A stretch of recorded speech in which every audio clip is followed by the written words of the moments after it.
নমস্কার, কেমন আছেন গো বন্ধুরা? আশা করছি ভালো আছেন, সুস্থ আছেন। আমিও ভালো আছি। আপনাদের সুস্থতা কামনা করে শ্রাবণীর এমএস ব্লগে আপনাদের অনেক অনেক স্বাগত।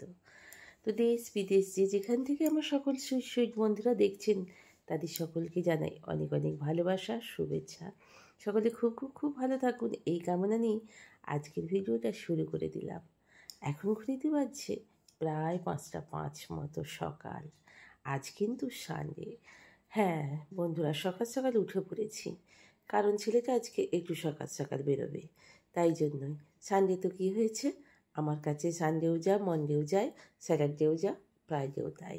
তো একজন যায় না তো একজন যায়, একজন যায় না তো দুজন যায়, এইভাবেই চলে আমার দিনগুলো। তো কাটিয়েও দিচ্ছি সেইভাবে, সেই মতো করে দায়িত্বপূর্ণভাবে মাথা ঠান্ডা করে সকাল থেকে রাত পর্যন্ত অ্যাক্টিভলি কাজ একা হাতে করি বলেই সংসারটা আমার কাছে অনেক বেশি সুখের, অনেক বেশি শান্তির। তো চলুন বন্ধুরা, গ্যাসটা চারপাশটা ভালো করে বেশ সুন্দর করে মুছিয়ে নিলাম। মাছগুলো ফ্রিজ থেকে বার করে দেখছি প্রচুর বরফ জমে গেছে, তাই জন্য জলে দিয়ে রেখে দিলাম। ওই জলেতেই দিয়ে দিলাম একটু নুন, আর দিয়ে দিচ্ছি একটু 1 চামচ মতো হলুদ। ওই নুন আর জলেতেই ভিজিয়ে রেখে দেবো মাছগুলো, ওর মধ্যেতেই আমার ম্যারিনেট হয়ে যাবে, আর আমার আলাদা করে করার দরকার লাগবে না, এবং বরফটা তাড়াতাড়ি চটজলদি কেটে যাবে, নাহলে অনেক দেরি হয়ে যাবে। কিন্তু আমায় তাড়াতাড়ি এখনই মাছগুলো করতে হবে। এই মাছগুলো কাতলা মাছের, মানে পেটি মাছ রয়ে গেছে। এদিকে চাপিয়ে দিয়েছি চটজলদি ভাত। আজকে অন্যরকম চালটা, সেই 10 কেজি চাল আমি আপনাদের বলেছিলাম, সেই চালের প্যাকেটটা থেকে চালটা দিলাম। দেখুন বিরিয়ানি চালের মতো এই চালটা আপনার মোটামুটি মনে হচ্ছে যে 80-র ওপরেই দাম হবে। আমি দিয়ে দিয়েছি এমনি সুন্দর বিরিয়ানি চালের মতো সেন্ট বেরোচ্ছে চালটা দিয়ে, জানেন তো। কিন্তু আমি একটা দিয়ে দিয়েছি তেজপাতা। কোনো থেকে জলটাকে আমি ফেলে দিয়েছি, এবং ফেলে দিয়ে কড়াইতে অলরেডি আমি তেল গরম করতে দিয়ে দিয়েছি, এবং মাছগুলোকে একে একে ছেড়ে দেবো। 3 পিস মাছ, তো 3 পিস মাছ, এই 3টে আলাদা। বাচ্চাবাবু আমাদের জন্য মাছ নিয়ে আসবে, আমাদের মাছটা নেই। এই মাছগুলো যেহেতু আমরা খাই না, তাই জন্য বানাবো চটজলদি কীভাবে সুন্দর টেস্টি হয়, এদিকে ছেলেমেয়েরা ভালোবাসে সেই রেসিপি, ফিশ, চিলি ফিশ আর কি। তো চলুন, এইভাবে চিলি ফিশ করলে চিলি চিলি ভাবও হবে, আবার ফিশের স্বাদটাও থাকবে, আবার চিলি চিলি ভাবটাও হয়ে যাবে। তো চলুন দেখা যাক আমি কী করে তৈরি করি। কিন্তু মাছটা থেকে বেশ ভালো রকম তেল বেরোলো। অতটা তেল আমি দিইনি। মাছগুলো ভাজা হয়ে যাওয়ার পরও খানিকটা তেল আমি নিজের শরীরের জন্যই তুলে নিচ্ছি। ফালা ফালা করে একটু ক্যাপসিকাম আর একটু পেঁয়াজ দেখেছেন, একবারে চিলির মতো, এবং নুন দিয়ে ভালো করে আমি একটু কষিয়ে নিচ্ছি। নিয়ে আমি একটু চাপা দিয়ে দেব, যাতে এগুলো একটু নরম হয়ে যায়। নিয়েছি শিলেতে একটু আদা রসুনের পেস্ট, সবটা অবশ্য দেবো না, অল্প একটুখানি দেব। দিয়ে ভালো করে আমি ক্যাপসিকাম পেঁয়াজের সঙ্গে কষিয়ে নেব। তো চলুন ভালো করে একটু কষিয়ে নিই। কষিয়ে নিয়ে তারপরে একে একে এইবার আমি আস্তে আস্তে জলগুলো দিয়ে দেবো। একটু সিদ্ধ হতে হবে, যদিও ক্যাপসিকাম পেঁয়াজ দুটোই স্যালাডে খায়, খুব একটা সিদ্ধ হওয়ার দরকার লাগে না। স্বাদ মতো আমি এখানে লঙ্কা চিড়ে দিয়ে দিয়েছি, একটু নুন আর মিষ্টিও দিয়ে দিয়েছি, এবং দিয়ে দিচ্ছি ভেজে রাখা কাতলা মাছের পেটিগুলো। তো চলুন, আর দিয়ে দিয়েছি অল্প একটু স্পাইসি মতো, মানে চিলি স্পাইসি এমনি সস, যেটা ভীষণ স্বাদে গন্ধে প্রচুরই সুন্দর। আপনারা পেয়ে যাবেন স্মার্ট বাজার থেকে কিনতে গেলে এই সসটা। আর একটুখানি নামাবার আগে দিয়ে দেব কি বলুন তো বন্ধুরা, কর্নফ্লাওয়ার নিয়েছি 1 পিঞ্চ মতো, দিয়ে একটুখানি গুলে রেখে দিয়েছিলাম আগে থেকে, একটু নেড়ে নিলাম, দিয়ে ভালো করে চামচে করে গুলে নিয়ে দিয়ে দিলাম ফিশটার ওপরে। চটজলদি কিনা আমি জানি না, তবে পছন্দ করবে আমার ছেলেটা মেয়েটা। তো এইভাবে আমি বানিয়ে নিলাম। অবশ্য এগটা আমি দিইনি, এতে চিলিতে একটু এগটা থাকে, কিন্তু আমি এখানে দিলাম না। খেতে কিন্তু হেভি হয়, বানিয়ে দেখতে পারেন একদিন।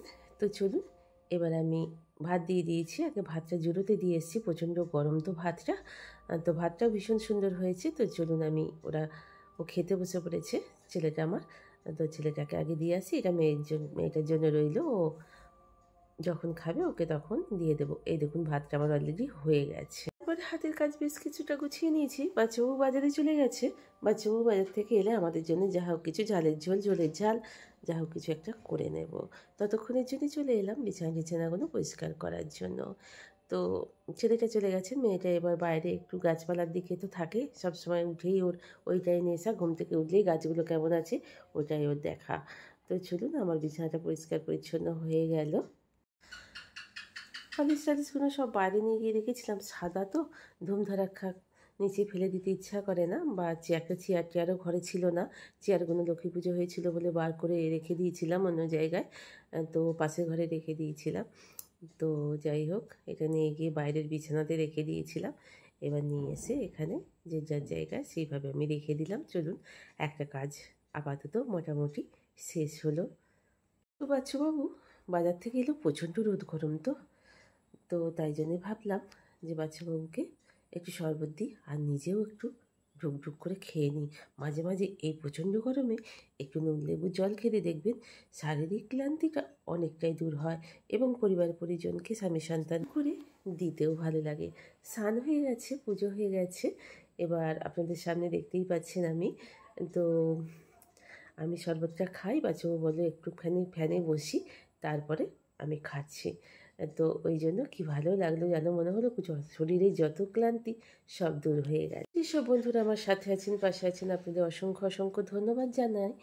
আপনারা খুব খুব খুব ভালো থাকুন, সদা সর্বদা সুস্থ থাকুন। আর নতুন বন্ধু হলে আমার চ্যানেলে যদি ওয়াচ করে থাকেন, তাহলে একটা সাবস্ক্রাইব করার, একটা লাইক কমেন্ট করার অনেক অনেক অনুরোধ রইল। আর আপনাদের জীবনের অমূল্য সম্পদ যেটা আমাদের সময়, সেটা থেকে আমার কিছুটা সময় দেওয়ার জন্য, আমাকে ভালোবাসা দেওয়ার জন্য অনেক অনেক ধন্যবাদ। তুই বলি না কেন বন্ধুরা, বাজার কম করো মিস্টার বাজার কম করো, মিস্টার বাজার কম করো, সে কে কার কথা শোনে, বলি বলার নয়। ওরা বাজারে গেলে বাবা গোটা বাজারই আমার বাড়িতে চলে আসে। কি নেই বাজারের মধ্যে আপনারা একটু দেখুন, কোন জিনিসটা নেই বাজারের মধ্যে? বাপরে বাপরে বাপ, ধিৎকার ধরে গেল। পালং শাকটা কাল রাত্রে এনেছিল, বেশ খানিকটাই পচে নষ্ট হয়ে গেছে খুলে না রাখার জন্য। বাঁধাকপি গত সপ্তাহে থেকে গেছে, তাও নিয়ে এসে। পটল শুকিয়ে হয়ে গেছে, তাতেও নিয়ে এসছে।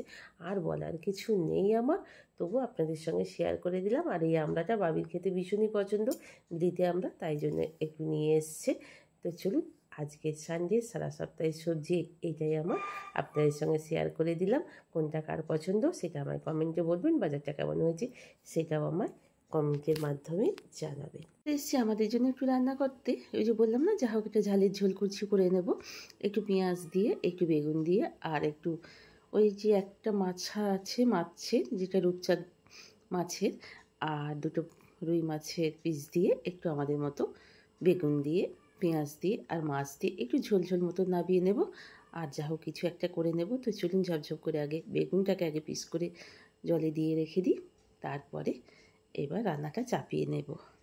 কালো জিরে ফোড়ন দিয়ে দিয়েছি, আর পেঁয়াজটুকু কেটে দিয়ে দিয়েছি, আর এতেই একেবারে নুন আর হলুদ দিয়ে দিয়েছি। দিয়ে এইবার চলুন জলে থেকে তুলে নিই। বেগুনগুলো এই কটা পিসই দিয়েছি, নিজেদের মতো তো, ওই 4 পিস 5 পিস করে হলেই আমাদের হয়ে যাবে। আমাদের তো খাওয়া, যা হোক করে খেলেই হলো। তো যাই হোক, আর একটু সর্ষে বাটা, আর একটু সেই সকালের আদা রসুনের পেস্ট ছিল, এটা দিয়ে ভালো করে কষিয়ে নিই। আর মাছগুলো অলরেডি ভাজা হয়ে গেছে, এবার একটু নিজেদের দুজনকার মতো একটু ঝোল রেখে দেবো, এবং মাছগুলো ওতে দিয়ে দেবো, আর একটু ভাজবো। পালং শাক, পালং শাকটা নষ্ট হয়ে গেছে। পালং শাকটাকে ভালো করে, এখনকার পালং শাক তো, আর বর্ষার পালং শাক, ভালো করে ধুয়ে বেশ 2 ঘন্টা 3 ঘন্টা ভিজিয়ে রেখে দিয়েছিলাম। 3বার 4বার করে ধুয়ে একটু সিদ্ধ করে ফেলে দিলাম। ফেলে দিয়ে তারপরে একটু রসুন, কালো জিরে ফোড়ন দিয়ে, লঙ্কা ফোড়ন দিয়ে, একটুখানি হালকা করে মিষ্টি দিয়ে এবার পালং শাকটা ভেজে নিচ্ছি। আজকে বাচ্চাবাবুর আর আমার মেনু হচ্ছে ওই বেগুন দিয়ে আলু দিয়ে, বেগুন দিয়ে মাছ দিয়ে একটু ঝোলের ঝাল, আর এই পালং শাক ভাজা। কিন্তু দেওয়া হয়ে গেছে, বেরিয়ে পড়লাম একটুখানি।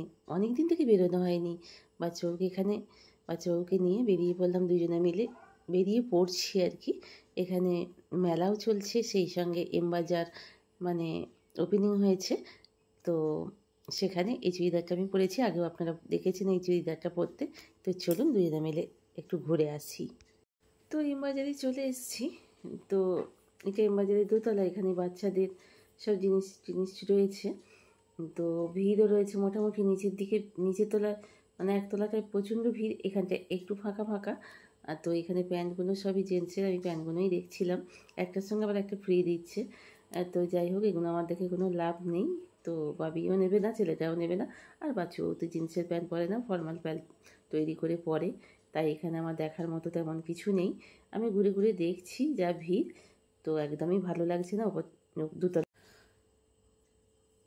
একটু দেখলাম মন্দির ভালো ভিড়টা কমটা ছিল, তাই জন্য একটু ঘুরে ঘুরে বেড়ালাম। আর তারপরেই ওখান থেকে চলে এলাম মেলাতে। মেলাতে একটু ঘুরু ঘুরু করার জন্য এখানে চলে এসেছি। তো তো চলুন বন্ধু, মেলাতেও কিছু কেনাকাটার মতো আমার কিছু নেই। তো বাবি তো সব নিজে নিজেই কিনে নেয়, আর আমার নিজের জন্য তো কিছু কেনার দরকার পড়ে না। কিন্তু এখানে এসছে পাঁশকুড়ার চপ। মেলাতেই দাঁড়িয়ে পাঁশকুড়ার দুটো চপ দুজনে খেয়ে নিলাম, দুটো চপ বাড়িতে নিয়ে এলাম। এবং ঘরেতে ডিম বানান্ত, ছেলেরা মেয়েটা আবার বেরোবে রাত্রিরে, ওরা অফিস থেকে এসে। তো আমার প্রয়োজন মতো আমি 3-4টে নিয়ে যাচ্ছি ডিম কিনে। তো চলুন বন্ধুরা, এই রাস্তাতেই যেতে যেতে আজকের ভিডিওটা এখানেই শেষ করবো, নাহলে অনেক বড় হয়ে যাচ্ছে। আপনারা অনেক অনেক ভালো থাকবেন, সুস্থ থাকবেন, সদা সর্বদা হাসি খুশি থাকবেন, এই কামনা নিয়ে আজকের মতো ভিডিওটা শেষ করছি এই জিটি রোড থেকেই। জিটি রোডের কী শোভায় রাত্রির বেলাটা, চারিদিকে আলোকে আলোকিত, কী সুন্দর লাগছে দেখতে, কী বলুন বন্ধুরা। তো চলুন আজকের মতো শেষ করলাম, গুড নাইট।